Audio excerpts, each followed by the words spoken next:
So, hello everybody. Here we are at Redbird Migration 2020. And ordinarily, we would be presenting in person and I would have a wonderful, beautiful audience in front of me. And it would be very interchangeable and very dynamic. And I'd be walking about the stage, saying hi and making eye contact with people. Whereas now, of course, being 2020, I'm looking at a camera on my computer, tucked away in the county and in the country in southern Tennessee. But having said that, we do what we have to do. And we're here with this wonderful organization, Redbird. And before we start, I'm going to give a little background about me as a person. And first of all, I'm going to tell you this small story about a young boy, 10 years old, in Wales. And Wales, for those of you that don't know, is in Great Britain or the United Kingdom. And so this 10-year-old boy has the opportunity to fly in a helicopter. He's never been in a helicopter before. He probably has never even seen a helicopter, but he had the opportunity to fly in the helicopter. And this helicopter was an army helicopter. It was a Sioux reconnaissance helicopter. Now, Americans will know the Sioux as a Bell 47. So the bubble canopy with the frame at the back and a piston engine. So first generation in helicopter, really. And so this young 10-year-old boy got in to the helicopter. The pilot was sitting there. This very impressive soldier was flying the helicopter. And we went up for a flight. And it was the most amazing thing I've ever experienced. It was absolutely out of this world.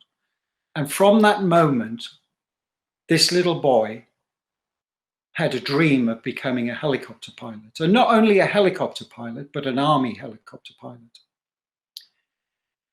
Now, the unfortunate thing about this young boy is he comes from a family of 9 children, from a working class family. And he was never going to be able to achieve his dream, according to anybody that he spoke to. And the anybody part were adults.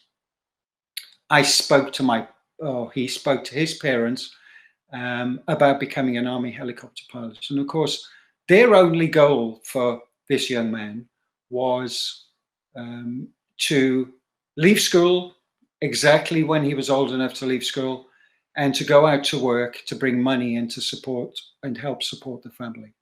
He was one of 9 children and, as I say, a working class family.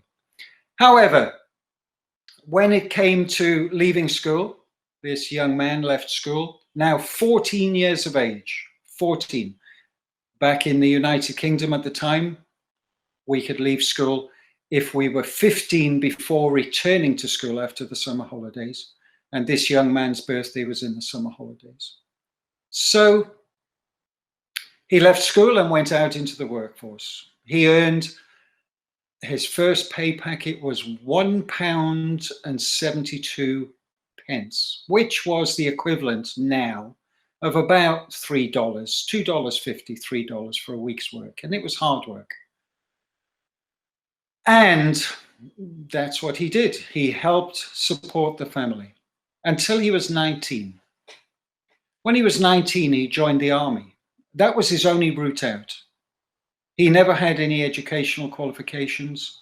In the United Kingdom, when you graduate from school, you just leave. You don't get any certificates or anything like that, no transcripts. You have just done your 10 years of school and you leave. At 19, he joined the army. And while he was in the army training to be a electronics technician, he was out on maneuvers one day and a helicopter landed next to him. And the helicopter that landed was a Gazelle reconnaissance helicopter, now a second and third generation jet turbine helicopter. And the pilot was a soldier in the same corps as this young man was. And he asked him, "Can I do that?" And the pilot said, "Yes, you can do that. All you have to do is this, this, this, and this." He made it sound absolutely simple. So so the story is about me. You may have guessed that. The story is about me. So when I got back to my unit, I went down to the orderly room and I did this, that, and the other. And 2 years later, I was accepted into flight school, and for the next 13 years became an Army helicopter pilot. Now, the reason I'm telling you this right at the beginning is my presentation to you today is about high school aviation education, STEM education, post-COVID-19. And it's a very depressing and pessimistic thought, COVID-19. I saw a wonderful cartoon on Facebook a week or so ago. And so the cartoon, I'll sort of paint a picture in your head, was two young boys hiding behind a wall of a house, looking around at an ice cream van. And the caption said, "If 2020 was an ice cream van, ... And on the side of the ice cream van was the banner, "Liver and onions." So we can all see, yes, that was a good summation of 2020. So post-COVID, obviously, everything we look at now on TV is about the virus this, the virus that, the response to the virus. I'm here today speaking to you as a high school teacher who teaches aviation flight and aeronautics at a public high school in Nashville, Tennessee. The name of the school is McGavock High School, and it has 2,700 students. It's a career academy high school, and as I say, my role there is teaching aviation and aeronautics to sophomores, juniors, and seniors. And they are an absolute amazing bunch of people. Of course, when they first come into the classroom as sophomores, they haven't got a clue what they want to do. They just come in starry-eyed. A few of them actually decide that they want to be pilots. A few of them actually don't know what they want to do, and the remainder of them are just there because, hey, it seems like a good thing. So let's have a look at a few of these students, just to give you some idea. Here we go. This is a wonderful photograph here. So you may be thinking, but they look a bit too young to be sophomore, junior, and seniors at high school. Well, actually, I'm looking at the students over to the left here. We've got the young man there with the blue t-shirt with Delta on it. We've got the young man here with the glasses, and the young lady over there, right over to the left. So these are three of my students. Each one of these are now seniors this year. The young man there in pink is Nathan. Nathan is a fantastic student. He's going to go on into aviation and do wonderful things. And here we've got Joey, and over here we've got Stina. So what we're doing here is we're at a Girls in Aviation Day. So this day is about all of these young people here. And they there are from grade 4, grade 3, grade 2. So they are the future of aviation. And that's what this is about. This is about post-COVID-19. This is about these people here who are the future of aviation. So I could put up some other photographs. I've actually got them on the screen, and I'll tell you, one of them is the photograph of all of the airplanes parked on the ground. United Airlines airplanes, Delta airplanes, and Southwest airplanes, British Airways airplanes. I've also got one photograph which has a big stop sign. It just says stop, and there's an airplane on the ground behind it. So it shows the gloom and despondency of the aviation industry at the moment. And there may be people out there who are thinking, well, how on earth can you continue to teach aviation and aeronautics at high school to students when we're not sure about what the future of aviation is going to hold, what it's going to be about? And that's another reason why I'm here today, to talk to you about that. Because I can promise you now, I'm a 37-year aviator, and I've seen and I've witnessed and I've been part of the ups and downs, the peaks and the troughs of the aviation industry. I mean, this month, sadly, we are, I'm not going to say celebrating, but we're honoring a horrendous act that happened 19 years ago. And that is 9/11/2001, September the 11th, 2001. Now, everybody remembers what they were doing on that day. That's one of those pivotal days in history where everybody knows what they were doing. I was in the British Army at the time, and it was absolutely horrendous. I can remember I was actually on leave from the military. I was at home, and I just got out of bed, and I put on the TV. Now, Britain is actually 6 hours ahead of America, so it was probably middle afternoon by the time it hit the TVs in Britain, I should say, and it was absolutely horrendous. We were watching it basically live, and at first, the same as everybody, they thought that it was an accident. They thought that a small light aircraft had flown into one of the towers. And then, of course, as things unfolded, you know, people began to realize about the enormity of what was happening in front of their eyes. Anyway, the aviation industry was literally brought to its knees. It's the first time in history that an FAA director has had to land every aircraft that was in the sky over America. I mean, can you imagine that? At any one time, there's thousands upon thousands upon thousands of aircraft flying over the United States of America.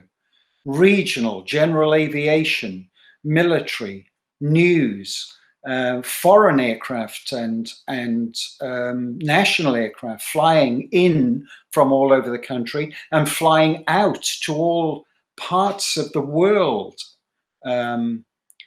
So there were thousands of aircraft, and when this 9/11 was unfolding, the senior director of the FAA And I believe, watching one of the documentaries the other day, the gentleman, this was the first day in his job.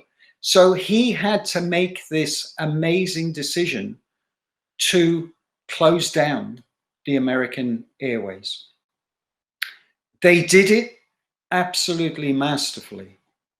Everybody cooperated, everybody landed, they closed the airspace and sent everybody that wasn't inside the airspace away.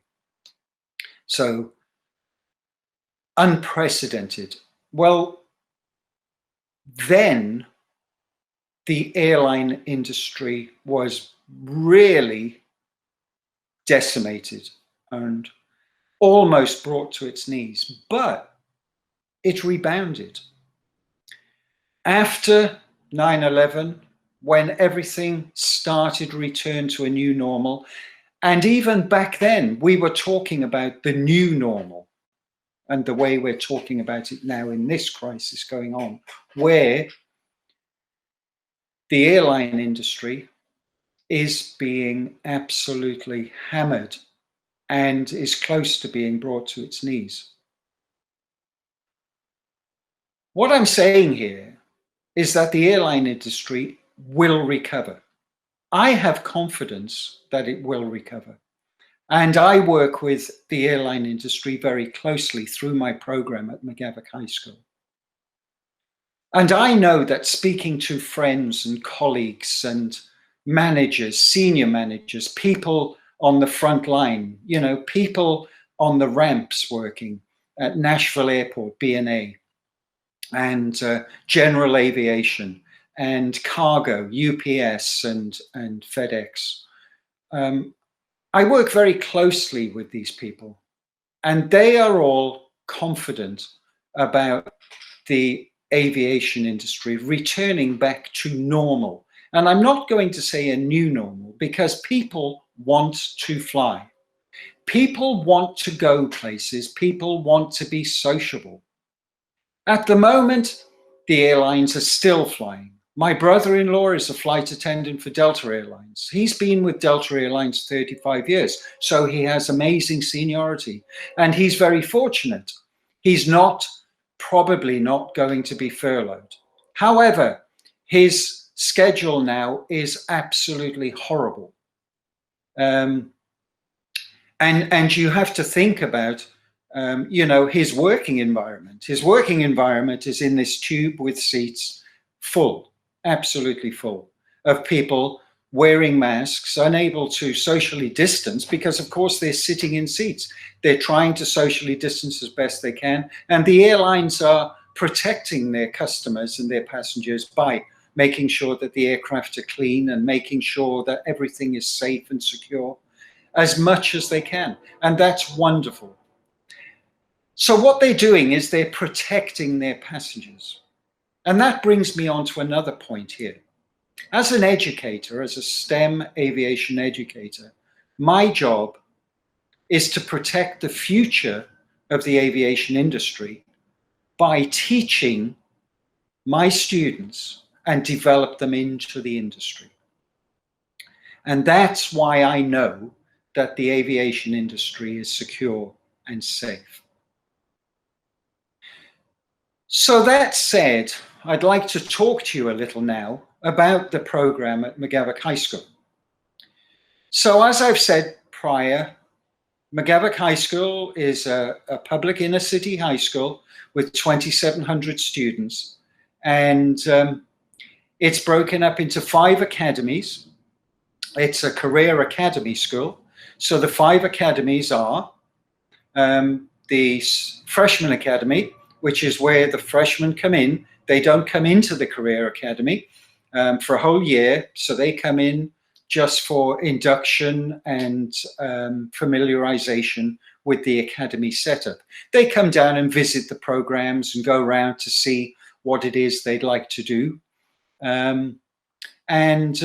But they are in the freshman academy. So then we have the 4 career academies, and they are hospitality and finance. So students will learn how to develop into the hospitality and finance. So think hotels and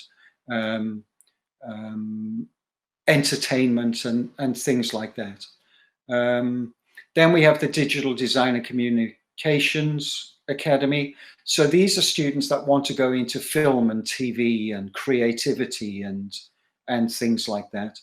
And then we've got the Health Science and Law, so these are for students that want to go into law or nursing or paramedic or doctor or police officers and things like that.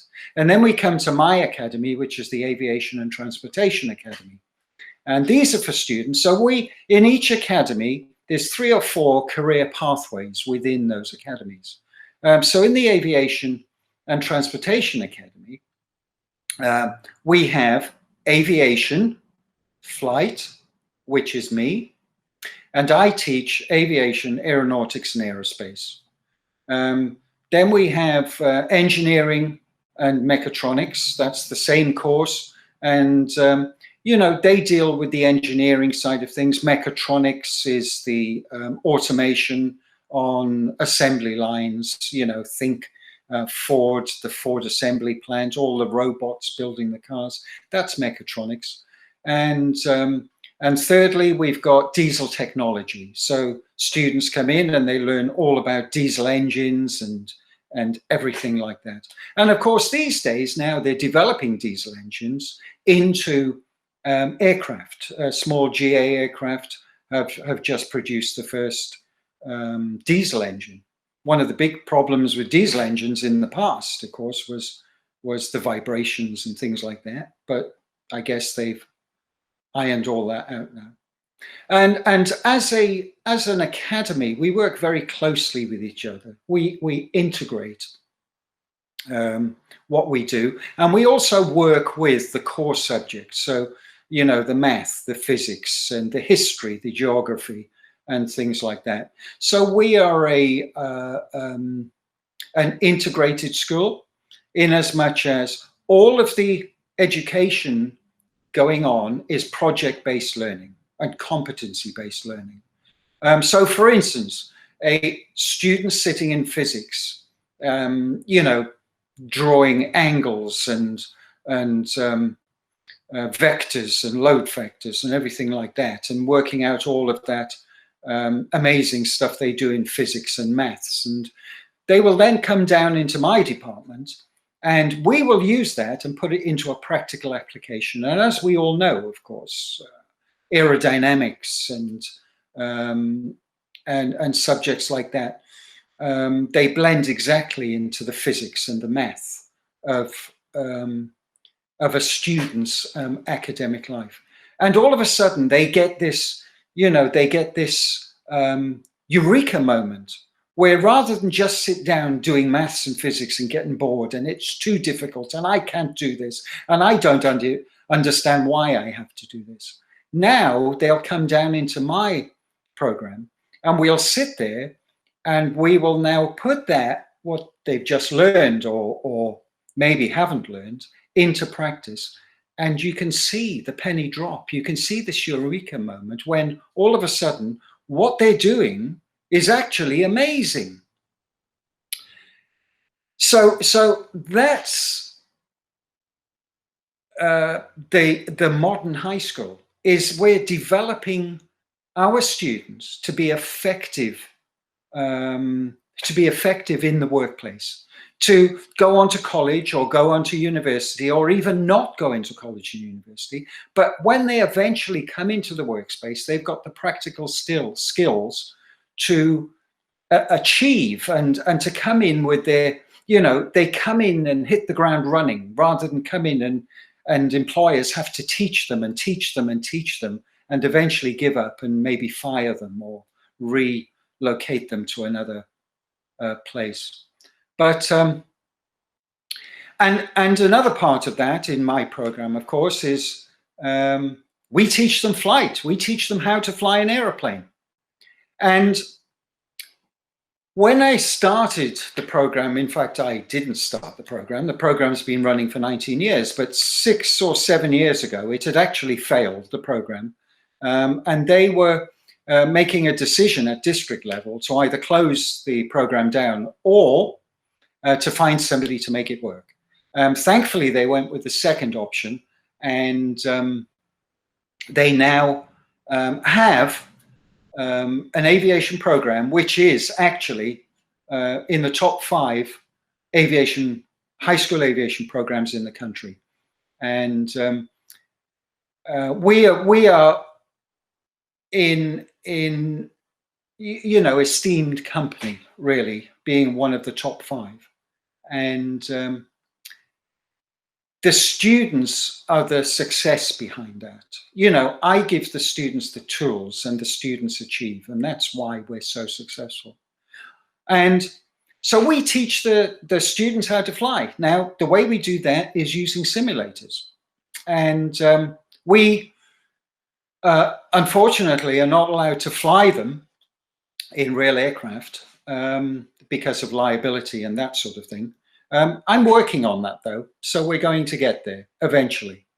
But at the moment, we're using simulators. Now, when I inherited the program 6 years ago now, this is year 6 for me. When I inherited the program 6 years ago, we had some sort of mock-ups of computers and desktop, and we were flying Microsoft X-Flight or Flight Sim, I should say. And it was all very bitty, but the district were very generous. They wanted this program to succeed, so they gave me quite a nice budget, and they have been doing now for the past 5 years. And of course, in my research, one of the organizations that impressed me was Redbird Flight Simulations.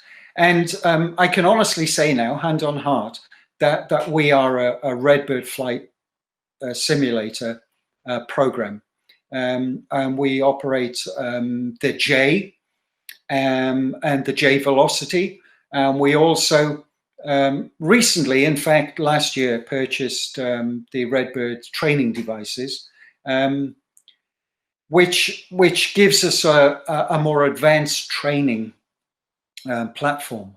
We do still have desktops, and on the desktops we fly Microsoft, sorry, not Microsoft, we fly X-Plane 11. And we're also looking at Microsoft, the latest Microsoft Flight Sim now. So we start them off on the desktops, and then they progress up onto the J's and the J Velocities, and then we progress them up further onto the training devices, which are quite wonderful. And a flight simulator, we're not going to be able to teach the students how to fly. That's not really the aim of a flight simulator. The aim is to teach them systems and procedures. Running down a runway, the correct speed to rotate, the correct speed to take off, the correct speed to fly a circuit, the correct speed for this, the correct flap settings for coming into land. And the correct throttle settings, etc., etc. So it's about procedure. It's about using the instruments and flying on the instruments and things like that. And of course, the gradual progression up through the Redbird computers work very well for the students. Now, I'm saying that the school and the district doesn't have a policy yet, which allows me to take my students flying. So we depend on local organizations like the Experimental Aircraft Association with their Young Eagles programs, and the Civil Air Patrol with their programs, and the generosity of organizations like AOPA, the Aircraft Owners and Pilots Association, of which we are one of the schools that have been working with them very closely on their 4-year high school curriculum, which is absolutely wonderful. At the beginning I was a little skeptical, but they've promised a product and they've actually delivered it. We were and are one of the beta training testing schools, and I would recommend the AOPA flight curriculum to any school, startup schools. In fact, I do now. People come to me from all over the country to ask me for advice about starting up a flight program, an aviation program in their high school or their junior school even. And, the first thing I recommend is the AOPA high school curriculum and Redbird flight simulation. If it isn't broke, don't fix it. Just keep going with what's best, really. So what we're talking about now is us as the patrons now of aviation where we are at this moment. And at this moment in time, we are in a crisis where the airline industry is being decimated by the response to the virus. What we have to do now as responsible people is to protect that environment, protect that industry, as well as all the other adults have the responsibility to protect their industry. The way we can do that is to ensure that the future of the aviation industry is secure. Now, obviously, the likes of Boeing and Airbus and Rolls-Royce and Pratt & Whitney and General Electric and, organizations like that are innovative, and they're looking at developing the mechanics of aviation to take us forward, the aircraft, the air traffic control, and all of the mechanics it takes to keep the aircraft in the air. But we are charged with providing and developing the youth of today into aviation to ensure the survivability in the future. Now, my students at the moment are age 15, 16, 17, and 18. So what we're looking at now is in 4, 5, 6, and 7 years' time, those students are going to be going into the workforce as qualified pilots, as qualified mechanics, A&P mechanics, avionics technicians, air traffic controllers. They'll be going into the administration of the aviation industry. They'll be going into medicine, security, but they'll be going into the aviation industry. And they're going to be going into it because we've protected it, because we've made sure that even through the greatest crisis, that we can protect the future for our students to ensure our future really as a nation and as a planet. And I'm actually very proud to be part of that. I am humbled every day by, what these students set out to achieve under what can be the most impossible situations. I was privileged to be part of a meeting yesterday evening when I met two wonderful people. One of them I'd heard of before, and now I'm sitting on a computer and speaking to him with another work colleague. So 4 of us sat there, and we were looking at how it would be possible, and this is going to blow your mind. How can it be possible to make it possible for a blind person to fly an aircraft independently? Now, I've been in aviation 37 years, and one of the most obvious things about aviation, I did my flight medical not too long ago because I'm old and I've got to do my flight medical as often as they want me to. And one of the biggest parts of the flight medical is the fact that you have to be able to see, you have to be able to read the chart, you have to be able to do this.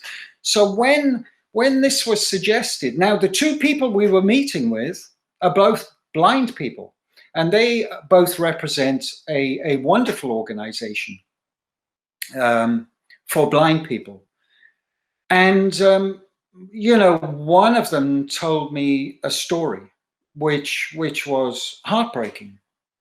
And let me tell you now, in my job as a high school teacher, I hear heartbreaking stories from my students. I can tell you now. But what he told me was, it was awful to even imagine. I'm not going to mention any names, but he was born prematurely, 2 months premature.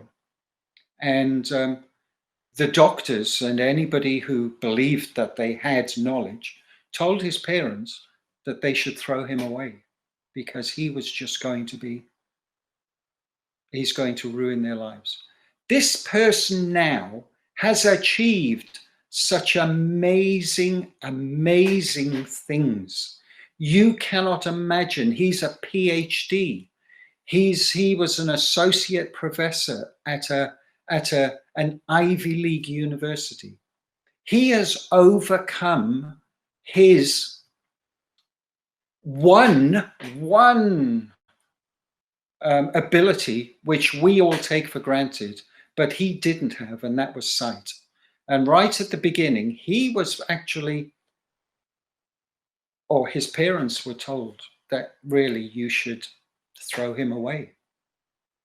And look what he's achieved. And that's what this is about. It's about protecting the future. It's about giving students the opportunity to achieve anything they set their minds to. The only thing that's limiting students from doing exactly what they're capable of doing is their own mind, the limitations in their own mind. Now, those limitations are taught because when children are born, they are born pure and they are born innocent. And they have dreams. When they're playing as little kids, they have dreams. They're playing games. They look up. They're that 10-year-old boy back at the beginning that wanted to be a helicopter pilot in the army and knew that the probability was that he was never going to make it because of his family and socio-economical situation. But that young man went on to be a successful person flying a helicopter and now teaching students that anything is possible. And my job is to make that possible. And your job is to make that possible. And it doesn't matter what your role is in that job, whether you're a high school teacher like me, whether you're a parent, whether you're you work at Redbird Simulation, or whether you work at Boeing, or whether you work at the government, anywhere you work, your job is to ensure that students of today can do anything they set their mind to, irrespective of socio-economical challenges, irrespective of disabilities, inabilities. Our job is to nurture, is to build, is to develop. And the tools we have to do it are amazing. Can you imagine 117 years ago, the Wright brothers flew the first airplane? Imagine the obstacles and the situation they were in. They didn't even know what they were doing. Back in those days, when they actually made the engine, they produced an engine, they called it an explosion machine because that's what it did. And but look now, what we've achieved. I've got a photograph on my Facebook page for McGavock High School Aviation. The photograph is of this flying machine flying and these two guys waving at it, and it's superimposed onto a photograph of an Airbus A380. And it's a wonderful photograph, and I'm sure you're going to get to see it. But it shows that this aircraft, this flying machine, the distance it flew wasn't as long as the Airbus A380 that it was superimposed onto. And that's what I mean about anything is possible. And now the American government is talking about taking people to Mars, landing people on Mars, and landing the first woman on the moon. And I think that the aviation industry is safe and secure. And I believe wholeheartedly from the bottom of my heart that the future talent and the future responsibility of aviation is safe and secure in the hands of high school students of today. I'd like to thank you for your time in listening to me today. And I'd like to thank again Redbird Flight Simulation for asking me to come and talk to you. And I work with them very closely. I love them. They're a great group of people. Thank you very much for your time.